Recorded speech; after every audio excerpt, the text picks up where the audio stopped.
ტრამპმა ჯოჯოხეთი დაატრიალა სპარსეთის ყურეში, მას შემდეგ, რაც ომანი აღმოჩნდა სახიფათო მანევრის ცენტრში ირანთან ერთად ჰორმუზის სრუტეზე. 2026 წლის 29 მაისს ვაშინგტონი ამ შემთხვევას განიხილავს როგორც ერთგულების ტესტს და არა როგორც დიპლომატიურ ხმაურს.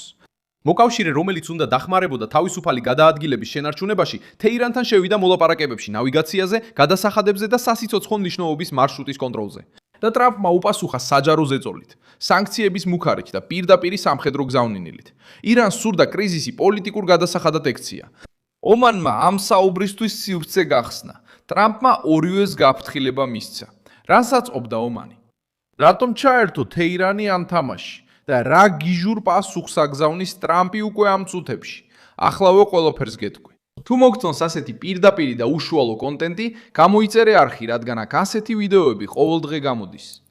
კრიზისი გამძაფრდა მას შემდეგ, რაც ტრამპს თეთრ სახლში კითხეს შესაძლო ფორმულაზე, რომლის მიხედვითაც ირანსა და ომანს ექნებოდათ ჰორმუზის სრუტეზე კონტროლის როლი და გემებზე გადასახადების დაწესების უფლება. პასუხი მაშინვე მოვიდა. პრეზიდენტმა თქვა, რომ სრუტე ყველასთვის ღია უნდა დარჩეს და გააფრთხილა, რომ ჰორმუზის სრუტეს არავინ გააკონტროლებს. მალევე ამერიკის მთავრობამ დაიწყო მოქმედება ისე, თითქოს უკვე კულისებში აკვირდებოდა არსებულ რისკს.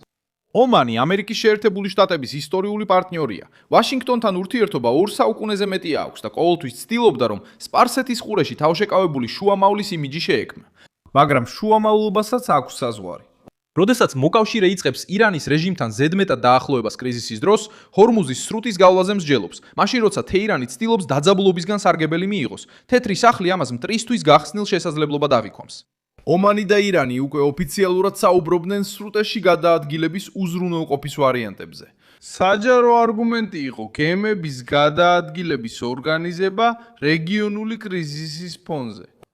მაგრამ ასეთი ტიპის საუბარი ირანს აძლევს შანსს, რომ მუხარა სტრუქტურად აქციოს. თეირანი კეტავს, ახორციელებს ზეწოლას, აწარმოებს მოლაპარაკებებს. შემდეგ კი ცდილობს ისევ გამოჩნდეს როგორც იმ კრიზისის მართველი, რომლის შექმნაშიც თავად მიიღო მონაწილეობა. დონალდ ტრამპმა ეს სულა შეამჩნია და შეწყვიტა, სანამ ის კანონიერი გარიგების სახეს მიიღებდა. ხაზინის მდივანი სკოტ ბესანტი შემდეგ ეტაპზე ჩაერთო. მან გააფრთხილა, რომ შეერთებული შტატები არ მოითმენს ჰორმუზის სრუტეში გავლისთვის გადასახადის დაწესების ნებისმიერ მცდელობას. მესიჯი შეეხო ადამიანებს, კომპანიებს, ბანკებს, შუამავლებს და ნებისმიერ სტრუქტურას, რომელიც შეეცდება თეირანს დაეხმაროს ამ შენიღბული გადასახადის დაწესებაში. ხაზინის მდივანმა ბესენტმა ასევე განაცხადა, რომ ის ესაუბრა ომანის ელჩს და მიიღო გარანტია, რომ მასკატი არ გეგმავს სრუტეში გადასახადის დაწესებას. ტრამპმა თქვა, ფინანსთა სამინისტრო მუხარა გამოთქვა და ომანს ახსნა განმარტება მოუწია. მემარცხენეები ყველაფრის რადაბრუნებას ცდილობენ. ამბობენ, რომ ტრამპი მოულოდნელობის წინაშე აღმოჩნდა, რომ მან მოკავშირეები დაკარგა და რომ ყურის რეგიონი ირანის მხარეს იწყებს გადახრას. მაგრამ პრაქტიკაში სხვა რამ ჩანს. თუ ომანს გეგმა არ ქონდა, ეხლა ეს ვაშინგტონის წინაშე დააფიქსირა. თუ ირანი ომანს ხიდად იყენებდა, ეს ხიდი ახლა განათებულია. თუ ვინმე მიფიქრა ჰორმუზის ბაზრად გადაქცევაზე, ამერიკის ხაზინამ უკვე გააფრთხილა, რომ ფინანსურ გზას შეიძლება გადაუჭრას. ეკონომიკური დაახლოება ომანსა და ირანს შორისაც მნიშვნელოვანია. პრეფერენციული სავაჭრო შეთანხმება, რომელიც ორ მთავრობას შორის 2025 წელს გაფორმდა, მეტი ვაჭრობისა და მეტი პოლიტიკური დიალოგისთვის სივრცეს ქმნის. ნორმალურ დროს ეს შეიძლება რეგიონულ დიპლომატიად წარმოჩენილიყო. ირანის რეჟიმთან კრიზისის ფონზე კი ეს უკვე განგაშის სიგნალია. აშშ-ის ხაზინის მოკავშირემ გააფრთხილა, რომ შეიძლება შეწყვიტოს თანამშრომლობა, თუ ირანული საფრთხე მხოლოდ ბიზნესის შესაძლებლობად აღიქმება. სპარსეთის ყურის თანამშრომლობის საბჭოც ყურადღების ცენტრში მოექცა. რეგიონულმა მედიამ აღნიშნა ომანის არყოფნა აპრილში ჯედაში გამართულ საკონსულტაციო შეხვედრაზე, იმ დროს, როცა სპარსეთის ყურის მონარქიები ცდილობდნენ ერთიანობის ჩვენებას ჰორმუზის სრუტის ზეწოლის ბერკეტად გამოყენების წინააღმდეგ. ასეთი ტიპის არყოფნა მნიშვნელოვანია, რადგან სპარსეთის ყურეში ცარიელის კამიც კი მეტყველებს. იმ დროს, როცა სხვა ლიდერები საერთო პასუხის მოძებნას ცდილობდნენ, ომანი როგორც ჩანს, უფრო ახლოს იყო თეირანთან მოლაპარაკებებთან. ტრამპისთვის ეს არ არის ელეგანტური ნეიტრალიტეტი, ეს არის საშიში არაერთმნიშვნელოვნება. კატარის მდგომარეობა დაგვეხმარება გავიგოთ, რამდენად დიდი გამოცდაა ეს. დოჰა აშშ-სთან აწარმოებდა მოლაპარაკებებს MQ-9B ტიპის დრონების შესყიდვაზე, რომლის პაკეტიც თითქმის $2 მილიარდ იყო შეფასებული და ახლა უფრო ფრთხილად აფასებს ამ სისტემების გამოყენებას, მას შემდეგ რაც ამერიკელებმა დანაკარგები განიცადეს ირანთან ომში. ანტიტრამპული ნარატივი ცდილობს ეს ამერიკული შეიარაღების მარცხად გატიდოს. სწორი წაკითხვა კი სხვაა. სპარსეთის ხურის მოკავშირეებმა გაიგეს, რომ თანამედროვე ომი უფრო ჭკვიანურ გამოყენებას მოითხოვს. კატარს სურს დაცვა, მაგრამ ასევე სურს პროგნოზირებადობა. ომანი ცდილობს შეინარჩუნოს არხი ირანთან, მაგრამ არ სურს გადაიხადოს ამერიკული სანქციების ფასი. არაბთა გაერთიანებული საამიროები ირანულ საფრთხეს ნაკლები მოთმინებით უყურებენ. ეს არის გარემო, რომელსაც დონალდ ტრამპი აწყდება. მოკავშირეები ანგარიშობენ, თეირანი ცდილობს დაყოფას, ჩინეთი და რუსეთი აკვირდებიან, ხოლო ვაშინგტონს სჭირდება აჩვენოს, რომ ჯერ კიდევ ის ადგენს ზღვარს. ირანთან მოლაპარაკება ამავე თამაში შედის, მაგრამ თეთრმა სახმამ მკაფიოდ განაცხადა, რომ არ მიიღებს გადასასვლელს გადასახადით ირანის ფარულ კონტროლს ან ბირთვულ პროგრამაზე სუსტ შეთანხმებას. ჯეი დევანსმა განაცხადა, რომ საბოლოო შეთანხმება ჯერ არ არსებობს. ეს აჩვენებს, რომ ტრამპი არ ჩქარობს დოკუმენტებზე ხელმოწერას, რაც ცუდია. ის იჭერს კალამს, სანამ თეირანი ნამდვილად არ დაიხებს უკან. ირანს სურს, რომ კრიზისის გამარჯვებულად გამოჩნდეს. უნდა თქვას, რომ წინააღმდეგობა გაუწია, მოლაპარაკება აიძულა და ახლა შეუძლია სრუტის მართვაში მონაწილეობა მიიღოს. მაგრამ ამერიკული მოთხოვნა ამ სპექტაკლს აანგრევს.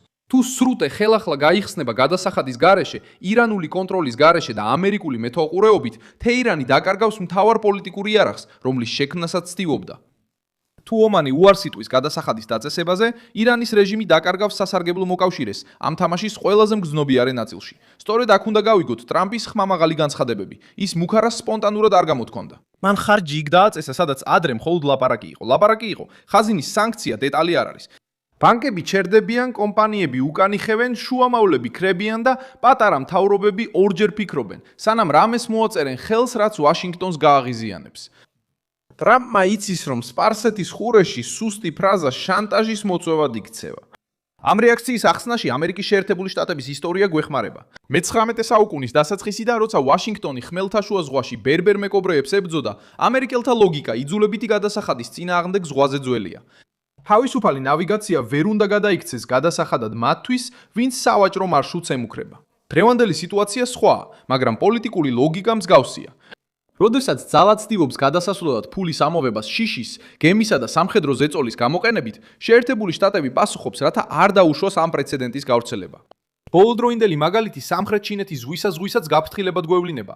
პეკინმა წლები გაატარა, რათა შეექმნა თავისი ყოფნა, ბაზები, პატრულირება და სამართლებრივი არგუმენტები, რომ სადაო ტერიტორიები გავლენის ზონად ექცია. შავ ზღვაში რუსეთმაც გამოიყენა ომი, ბლოკადა და მარშრუტებზე ზეწოლა, რათა სტრატეგიული სარგებელი მიეღო. ტრამპი ჰორმუზს ამ გაკვეთილით უყურებს. თუ ირანი დღეს დააწესებს გადასახადს, ხვალ სხვა რეჟიმი შეეცდება სხვა სრუტეში კონტროლის დამყარებას. ეხლა შემდეგი ნაბიჯი მასკატის, თეირანისა და ვაშინგტონის ხელშია. ომანი შეიძლება კვლავ შუამავლის როლში დაბრუნდეს და დაამტკიცოს, რომ ირანის საფარველად არ იმოქმედებს. თეირანი შეიძლება დათანხმდეს გახსნას გადასახადის და ფარული კონტროლის გარეშე, ან გააგრძელოს გამოფიტვაზე გათვლა. ტრამპს შეუძლია გააფართოოს სანქციები, დაბლოკოს ირანის ნავთობისთან დაკავშირებული სავაჭრო ქსელები და შეინარჩუნოს სამხედრო ძალა მზადყოფნაში, რათა არ დაუშვას, რომ ეს გასასვლელი რომელიმე რეჟიმის პოლიტიკურ საკუთრებად იქცეს. მე ვარ მილსონ ალვესი, გლობალი ინტერნაციონალისტი და ჩემი მიზანია ყოველდღე მოგაწოდო სანდო ინფორმაცია სიმართლით. სიახლეების ბმულები ვიდეოს აღწერაშია. დალაიქე ეს ვიდეო, გამოიწერე არხი და ბოლოს გადახედე კომენტარებს, რომ კიდევ უფრო მეტად ჩაერთო მილსონ ალვესის გლობალის საზოგადოებაში.